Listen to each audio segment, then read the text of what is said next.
Hey everyone, welcome to the Curse of Oak Island and Beyond live stream. I'm your host, Jeff Freeman, and today we have returning to the show, Gretchen Cornwall. Gretchen, how are you doing today? I'm great. Thank you, Jeff. I really appreciate being back and to be with everyone again. So thank you. Well, you've been a mainstay in the whole Templars series that Luca Santoni produced. Fantastic work, by the way. And I love seeing you in there and knowing I met you in person and getting to see you out there in the field doing your work. It's just fantastic. We're going to be talking a little bit today about Templars number 5. Do you want to set that up a little bit? Yes, The Sword in the Circle, episode 5 of Templars on Amazon Prime in the US and UK. I understand that there may be an opportunity coming up in the future for other English-speaking countries like New Zealand, Australia, Canada, but I don't have a date for that yet. But we're just crossing our fingers that will be released in those other countries. So bear with us if you live in another country other than the UK and the US. But yes, the series is called Templars, and I am in 3 of the 5. It started out with an Italian cast and crew, subtitled without an English narrator.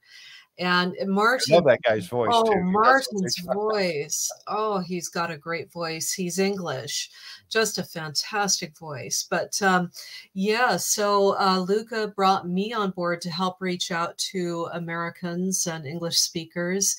And he found me through my first book, The Secret Dossier of a Knight Templar of the Sangreal. So he found me via that. And we decided to work together, and I've contributed to the narration and assisted with some of the location shooting, but locations like Rocamadour in episode 5 is this medieval village that just hangs on this cliff face above the Dordogne. I think we easily in 40 minutes we're in 8 different locations. Wow. And I could not remember when we had to film travel, and I couldn't remember what we did the day before. We were doing so much. It was dizzying. It was such an amazing experience. Rennes-le-Château in southern France is the seat of so many boggling mysteries. It was an important location for the Visigothic kings and that preceded the Moorish invasion of southern France, and Charlemagne, the father of Europe. And but Rennes-le-Château only has 102 homes in the village, but it has a very ancient castle that Charlemagne stayed in while he was protecting the southern border. And the church of Mary Magdalene is ancient, and many people suspect there may be biblical connections there, as well as Visigothic treasures. There's a really strange character called priest, Berenger Saunier, in the late 1800s that became wealthy almost overnight. So what is a rural countryside priest doing with sudden wealth? He rebuilds the church, adds to the village. He creates brings in water for the village. Very generous individual. But it appears that he may have actually been murdered, and then a few days later died of his injuries. Oh, wow. Because of what he found in the church that frightened him to no end. When he got to grips with what he found, the whole world around him changed, and he courted and had very famous people that came to see him in Rennes-le-Château in southern France, a famous opera star, and the crown prince of the Holy Roman Empire came to stay with him. So what is this Habsburg prince doing, staying with a country rural backwater priest? Wow. So something happened there that it is suspected that the Catholic Church at the time didn't want out information that may have that he had discovered that he didn't want out. And that's at the base of this series. And the Templar Knights are so important to this series. So you have layers of biblical treasures, relics, peoples. Mary Magdalene has a strong tradition in southern France. Rennes-le-Château is only 60 miles from the Mediterranean coast. And the legends are that she landed in Marseille in exile after the crucifixion with an entourage of family, and that these people moved into France, into exile there after the crucifixion.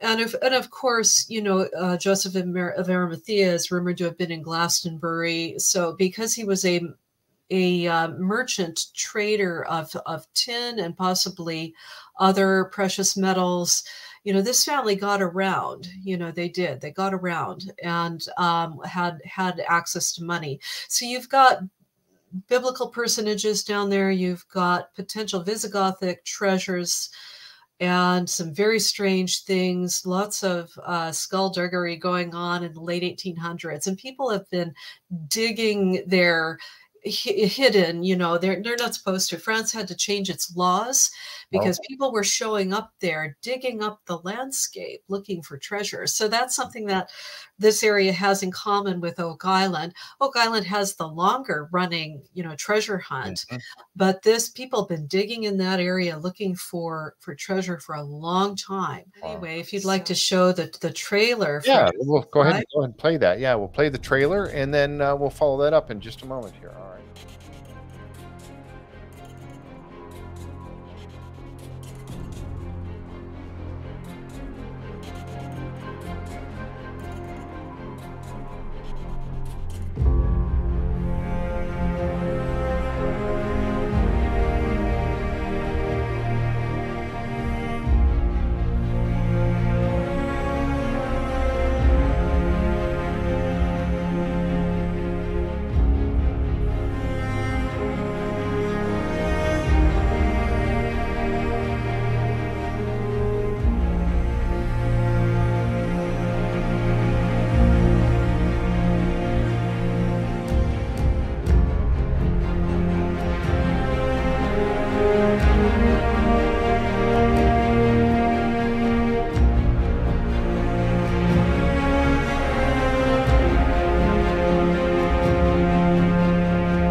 Well, that's some really amazing footage, and I know I've watched Templars #5. It's a great, great episode. And you were starring there with Tanya, right? Tanya Martino is an Yeah. Italian lawyer and author, and she starred in episode 1 and 2. Mhm. And I was delighted to meet her for episode 5. She's just a firecracker of energy and knowledge, and knew she'd been going there since she was 14 with her father from Italy, and she's recently bought a house in the area, so she lives and breathes Rennes-le-Château. Wow, that must be so awesome to be there like that. I know that I kept telling, when you were there, I want to come over and have you take me on a tour around the area because you know it so well. That would be fantastic. But what a gift to be able to live there and see all that and explore those things. Yes, it felt like such a privilege to have been there, and came away with lifelong friends. Some incredible people have been drawn to that area from all around Europe, and the knowledge base there of those who chose to move there and live there because of the beauty of the area, the warmth, the even the air smells different. Because of the flora and fauna, it's just the scent in the air is unlike anywhere else. The only other location I ever felt like that with was summertime in Scotland, where you could just smell the heather. But it was beautiful, very balmy, very and the everywhere you look, there's something incredible to see or know, and it's if you're an outdoors person, this is the place to go. Endless hiking, camping. It's just a beautiful, beautiful places. Oh, But no, what to walk in the footsteps of the Templars would have been fantastic. I mean, I know they went through a lot of terrible battles and things like that, but to just be able to kind of walk in some of the places that they were, and the strongholds they had, and the manor houses and the castles that they had. That'd be fantastic. And it, I get to touch on a little bit of that just by talking to people like yourself who have researched them so thoroughly. it's just rich with their presence seems to hang in the air. I bet. And even if a fortress no longer exists, you can still feel it. It's magnetic down there, and I am looking forward to giving tours in the near future. Hopefully in 2024, I will start to take people to Chateau de la Rochefoucauld, Royston Cave. So I'm looking forward to doing that as the winter progresses, get that organized. But I truly, I did not want to leave. I did not want to leave. It's beautiful there. A beautiful place to live. Jeff, I put together a video through Google Earth. It's a flyover of all the locations that I thought resonated with Oak Island, such as Chateau de la Rochefoucauld. The team went to that magnificent castle. And also, if you remember on Zena Halpern's map on the lower right-hand corner, Chateau Talmont is mentioned. So I do. or at least the name Talmont. So I traced it to this castle and spoke about that in my latest book, Talmont Castle. But so I put together this video of locations that are important to the Curse of Oak Island and also to Templars episode 5. And it just is so amazing to see how big France is and just how much of the territory Richard Lionheart owned, because he is one of the owners of Talmont Castle. He owned as a monarch vast tracts, easily 2/3 of France at one point. Wow, here we go. I'll try to keep up with it. It moves pretty quickly. All right.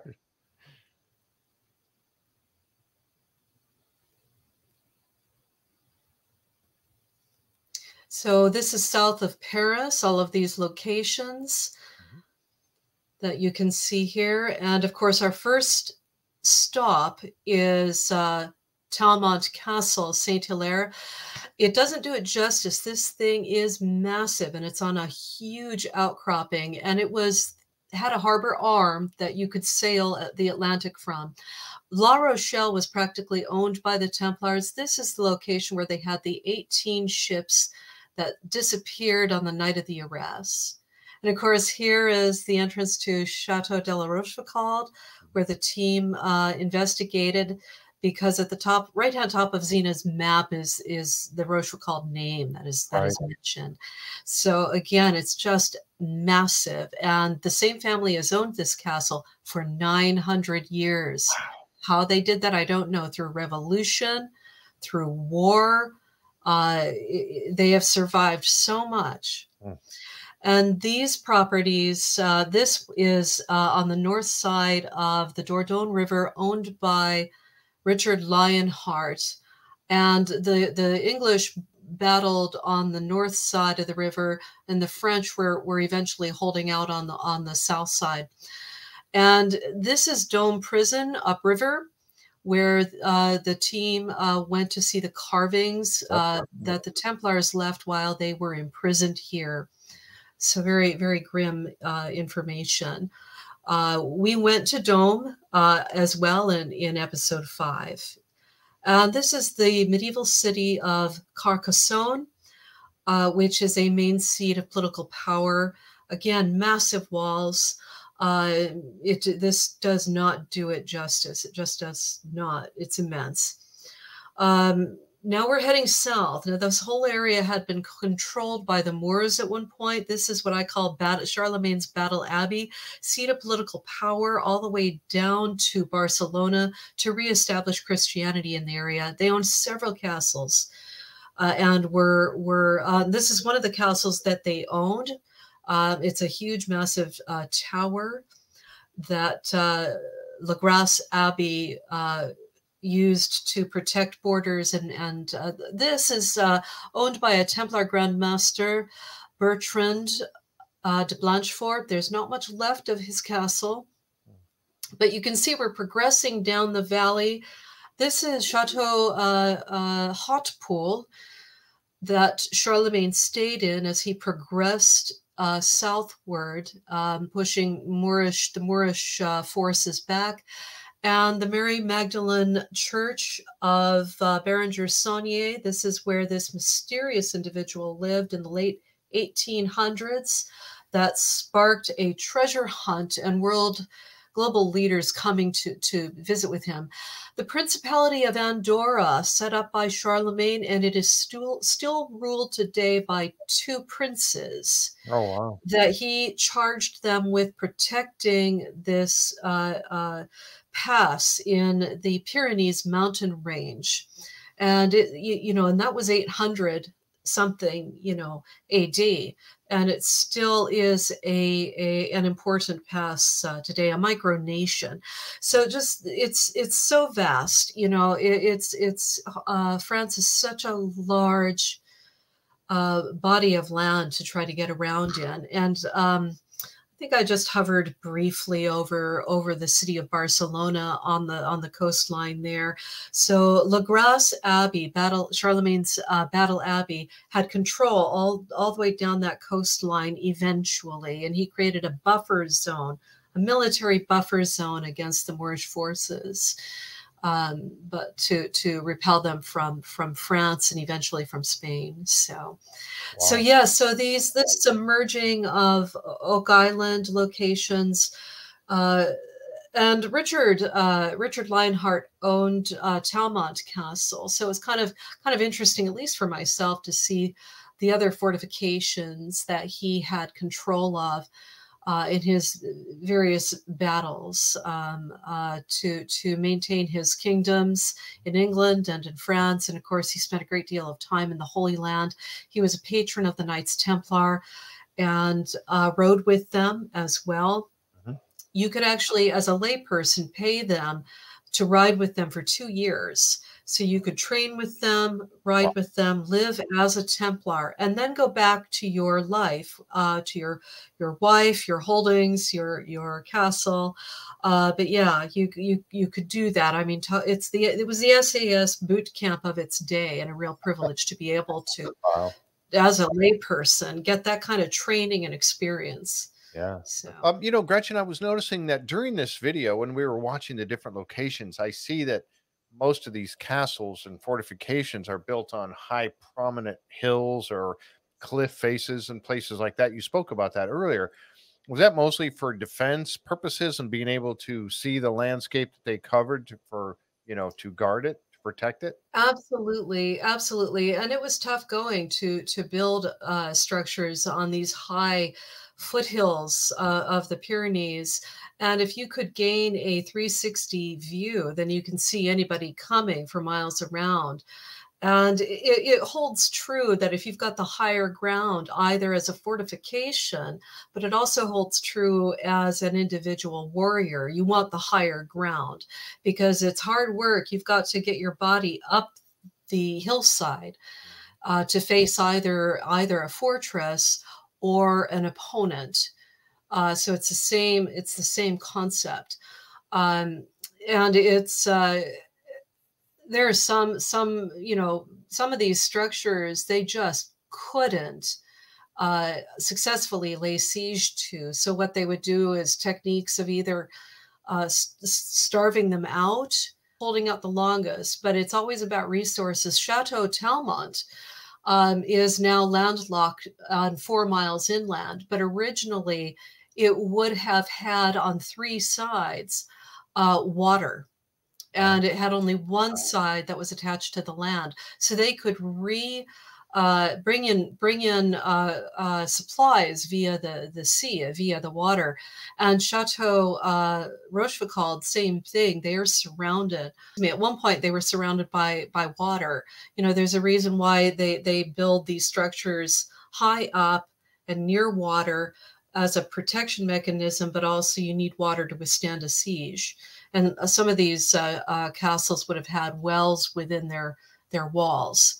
So it's not an easy proposition to try to lay siege to a castle. It can take a couple of years to successfully bring a castle down. Yeah, I would imagine so. And you So hear about the sieging laying siege to a castle. But they also, many of them had, secret passages by which to get maybe gain access to it, that had to be also protected. But yeah. also, like, you could send a messenger out to go get help or something if you were, I would imagine. So did most of them have, like a different means of access to the castle itself through tunnels and whatnot? Yeah, there were. You had to be careful. The more escape routes you have, the more vulnerable. Yeah. But what if you could gain access to the base of a castle and manage to get your supplies up there without getting injured? That what was popular was to set fire to the base of it. You dig underneath it. You put animal fat, which burns very hot, and you just keep tunneling under, building up fires, which creates heat, and eventually that base of that structure is going to collapse into Oh, the tunnel, and then you can get up and in. That was a method of gaining access. And the higher up you are, the better, because then it makes it hard for projectiles to damage the walls of the structure. So you don't, the catapults were wonderful to a point that castle had to be on level ground to approach it with a catapult. And then when gunpowder and cannons came in, it made the castle obsolete. yeah, I can see that So, for sure. Yeah. Wow. hmm. That's fascinating information. Something else to keep in mind if you have an opportunity to either visit a castle in Europe, or if you notice that architecture online or in a film, uh, those that were built primarily as a fortress, as a military operation, do not have high vaulted, beautiful windows.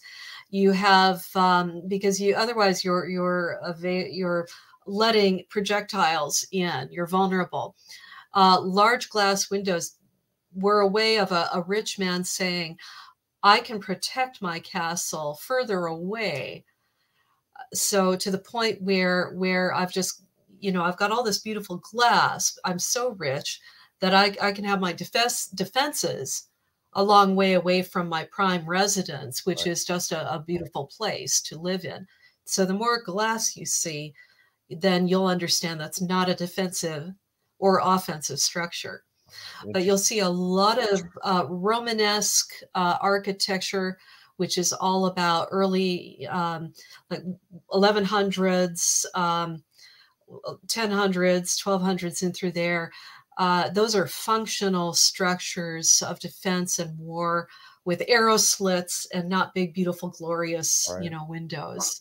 So. And I believe we have one more video that you sent me that you'd like to kind of go through a little bit. And this is portions of the actual Templars #5 episode, correct?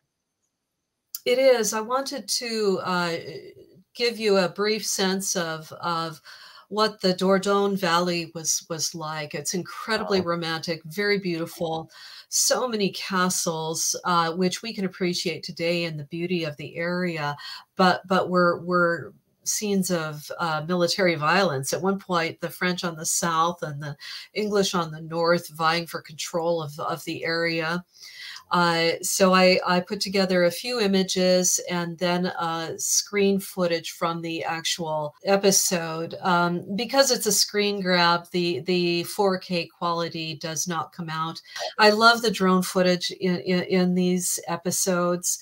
They're beautiful and worth watching this series just for that. It's just breathtaking. Now that drone footage was actually performed, or it was Lucas' son, right, that did most of the Yes. work. Wow. Paolo Emilio Oh, yeah. Santoni is Yeah. the drone operator, and he is an artist. And this drone was expensive. This is top of the line expensive piece of kit where you can film from 2 miles away.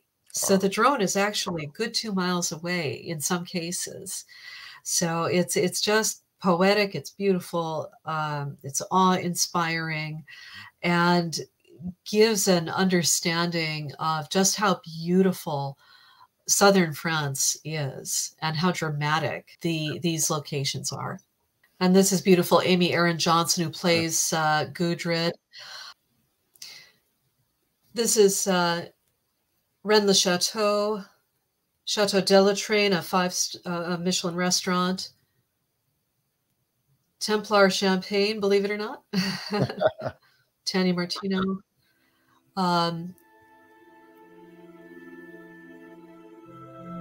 Just breathtaking vistas. It sure is. Oh my gosh.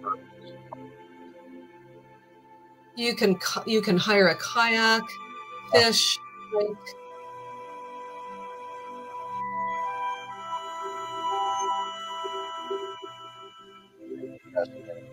Chateau de Baynac is an austere Romanesque keep once owned by Richard Lionheart. Gretchen Cornwall found that he claimed ancestry to the fairy queen Melusine through his mother, the powerful Eleanor of Aquitaine. Like his mother, Richard was a Knight Templar supporter. The chateau sits on the north side of the Dordogne River. It has been used for many films over decades, most recently The Last Duel by Ridley Scott. The Tower Prison in Dom, France is synonymous with the Knights Templar, who were imprisoned here.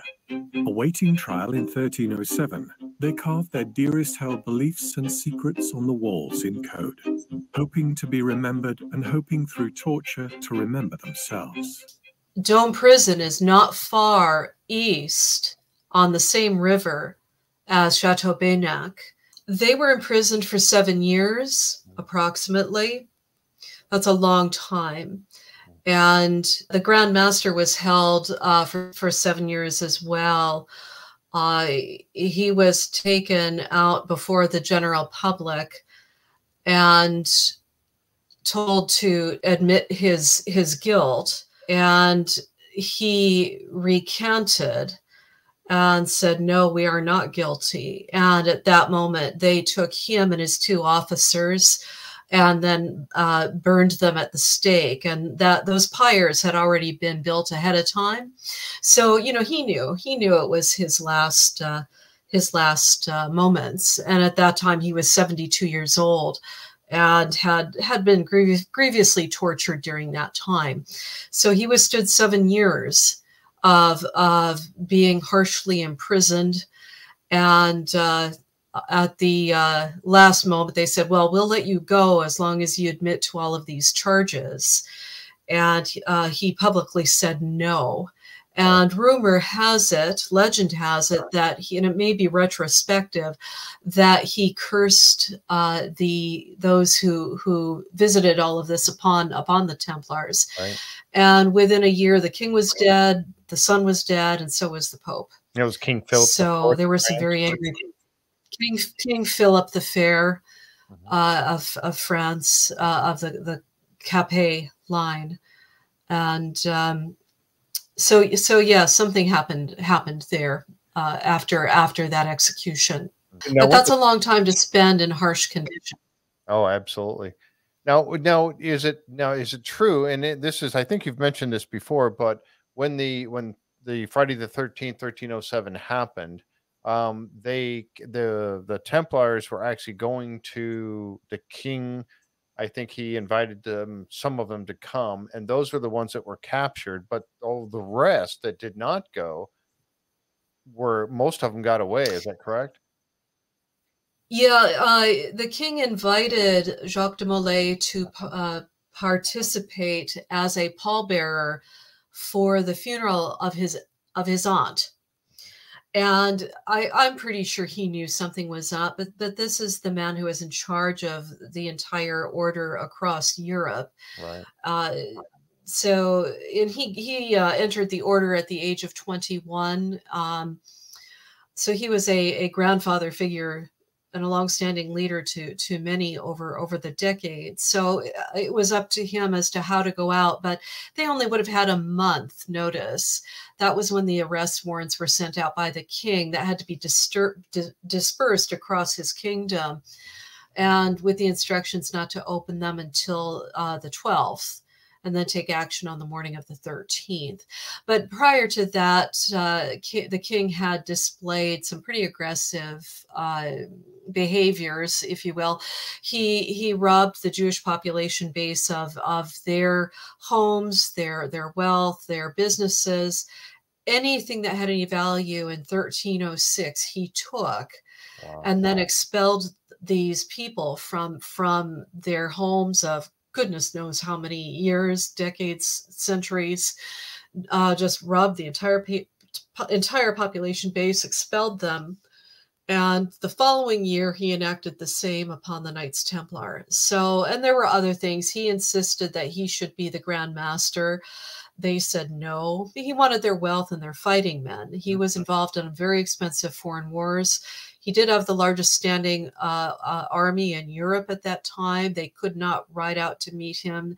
They didn't have the forces to repel him.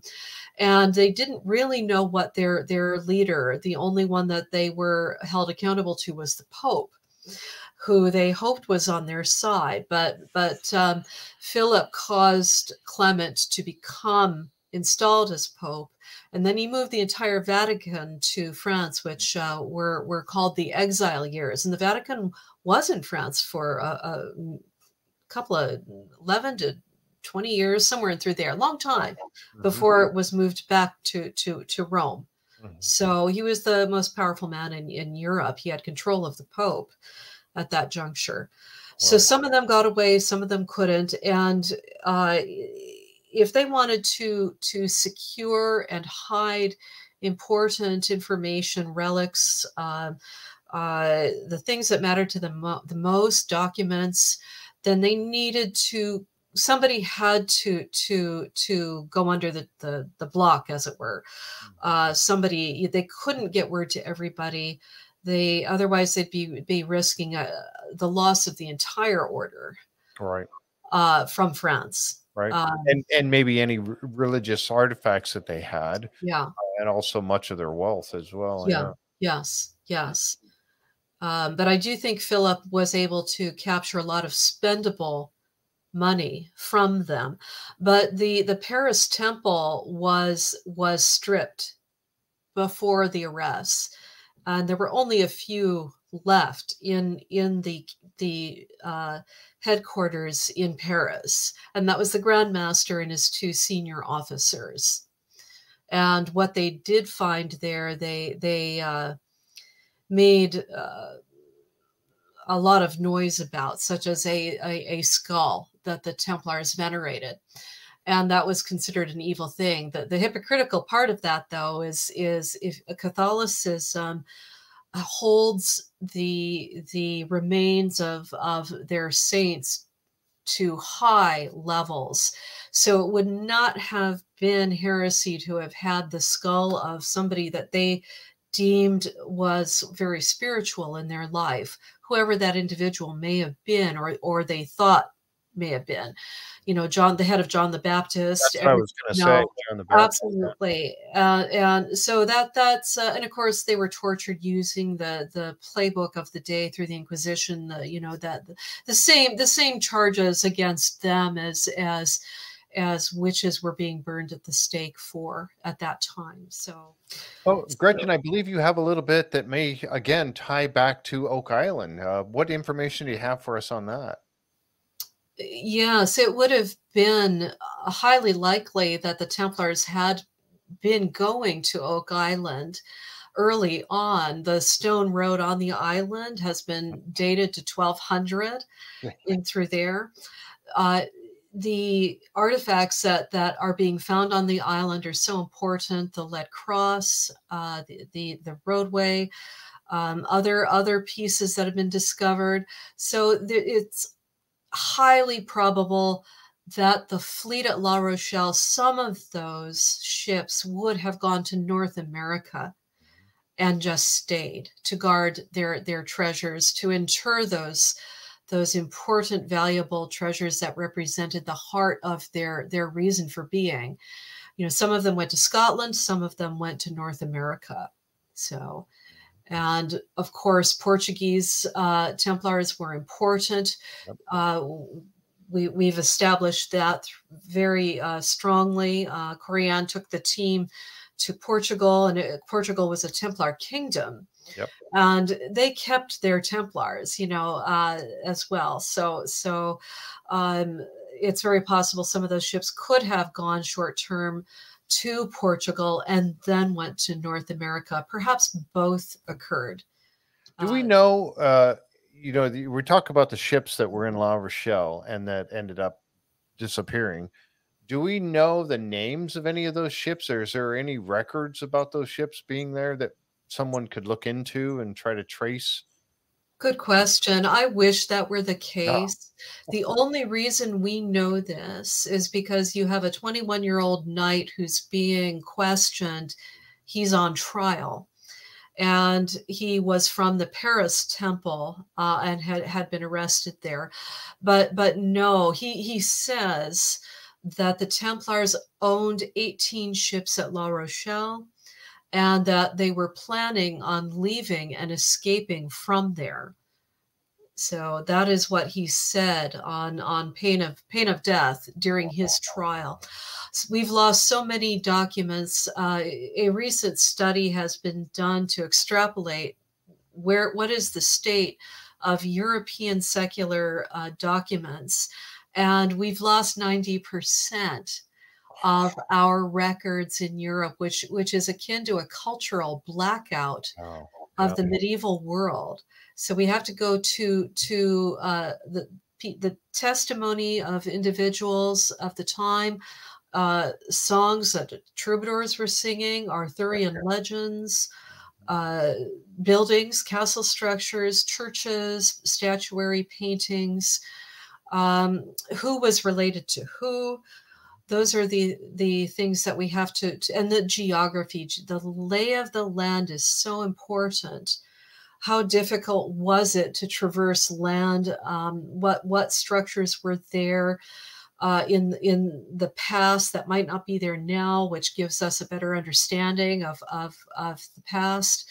So there's so many things we have to do to find information today that would have been easier if we had those documents. Yeah, so. It's funny you talk about that journey and the pilgrimage that the people took to the Holy Land, which is where the Templars were needed in the first place. And we really can't today, in today's world, we really can't fathom what it would have been like to go on such a journey. First of all, the hardships that people would have had to go to and the length of time it would have taken to do such a thing. We can't even fathom that now, but, obviously, if you try to imagine, you can see where they were very vulnerable out there on the road, hence the need for the Templars in the first place. Yes. And prior to the First Crusade happening, pilgrims who took it upon themselves to go for many centuries, since the Roman Empire became Christian in 325 AD, people wanted to go there because that's where Christianity has its roots, of course. Right. And in these ancient Semitic lands of Judaism. And Christ is born there. Jesus, Yeshua is born there. So that's where believers want to be, to get closer to God. So the Templars truly come out of this need in the Second Crusade for monitoring crossroads. You could hire a Templar vessel to take you across the Mediterranean. And you were having the same problems then as unfortunately is happening today with people smugglers, who are you can hire somebody to take you across a dangerous body of water, and they'll rob you halfway. They'll injure you, throw your body over the side of the ship. So the Templars had a reputation that was so steep. You knew you were going to get there. You knew you could trust them, and you could deposit your money in France at the starting point, wherever on the trail, the pilgrimage trails. These pilgrimage trails are still, you can hike them today. Wow, I'd love You to can do hike them today. The Compostela Trail, that starts all the way, from wherever Europeans started from, the very top of Scotland, Iceland. Gudrid the Fair, episode 4 in the Templar series. But at the end of her life, she actually chose to walk from her home in Iceland, and then walk all the way to Rome, and then back again. So pilgrimages, going on pilgrimage, was important, is important today, and people are still doing this today. Of course, the dangers today are different, but the Holy Land is in a state of upheaval today, yeah. which is very sad for everybody. But the Templars could be trusted. You could give them your money in France. Mm-hmm. You could hire them to get you to the location and then retrieve your funds when you got there. A lot of people didn't make it back. A lot of people went to the Holy Land and stayed because it was just too hard to get home. So it was a one-way trip for many people, one-way trip. And there were great periods of peace, of prosperity, of arts and sciences that flourish that we do not perhaps understand today, and it's a crossroads. That area in the Holy Land, the Levant, Israel, was a meeting point of great minds, like the Silicon Valley, perhaps. I suppose you might attribute it to that level of importance of human creativity and intelligence and scholarship. Yeah, absolutely. Wow, fantastic. I know you're a wealth of information on this. So tell me, what's next for Gretchen Cornwall now? I've started a project that's a little bit secret right now. Okay. I'm not able to discuss it. I do have a few of these on hand. I took this photograph at a Templar church in England, Temple Balsall, and this became the cover of my first book. But I've got a few of these on hand. Private message me. I'll put them up on my site. They're not there yet, GretchenCornwall.com. But I'm happy to sign the back for you. It's still okay to do this as a holiday gift. But just to prepare for this project, continue to work on my secret project, and with an eye to doing tours now in the coming years. Keep up. I've got so much information. I've got thousands of videos I took and photographs I took in southern France, to put onto my YouTube channel, and just to continue to put out what I've learned. And so if you can support me at all, I'd be thrilled. I'm on Patreon. I have some patrons that truly have helped me create and travel and learn, that their input has helped me on episode 5 of Templars by giving me the gift of time. So. Yep, absolutely. Well, Gretchen, this has been fantastic, and I really appreciate you coming on and sharing more of your information with us and about Templars #5. And folks, if you haven't seen the Templars series, it is a must watch. It really is. All 5 episodes are available on Amazon. I'll have a link down below for that. I have a link for GretchenCornwall.com where you can look at all the different things that she has to offer, and also for Amazon where you can go and purchase any of her books. And how many books are there now? You I have 3 out and a booklet, but I'm working on a new one. Oh, fantastic. I can't wait. I know, I've been fortunate enough to pick up those books myself, and I really appreciate that. I'd love to actually meet with you again. I know that we've met in person before, but I'd love to meet with you again at some point and have you sign them, because that's really a kind of a treat for me to there you go. That's the most. Yeah, that's this is the Oak Island related book, and I visited Chateau Talmont, Rochefoucauld Castle, and there's just a lot of Royston Cave. My time with the Oak Island team at Royston Cave is logged in here. So yes, thank you. Fantastic. All right. Well, thank you very much for being here with us today. And folks, if you would please give a like if you do to this particular video.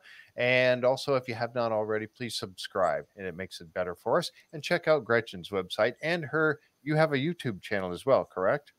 Yes, just do a search for me. There are about 53 videos up there right now, and I'll continue to promote. And you're such a friend of mine, and I've created a playlist where you can see a few of my interviews with you in the playlist. All right. But I just appreciate your friendship, and I hope we get to meet in the field at some point and do some research together on Templars in North America. That would be really exciting. We'll have to get something going. Yes, we do. We definitely have to get something going on that, because there's a lot of places that I feel you and I've talked about them before, that all the way down the St. Lawrence Seaway and into the Great Lakes. I think that that's an area that has definitely needs a lot of research. Absolutely. Yeah, some interesting places. So I'll be getting back up to Northern Michigan to continue that as well. So, all right. Well, thank you very much. I appreciate your time, and we'll get this out. And hopefully this video will be the next one you can add to the playlist on your YouTube channel. Fantastic. Thank you so much, Gretchen. Thank you, Jeff.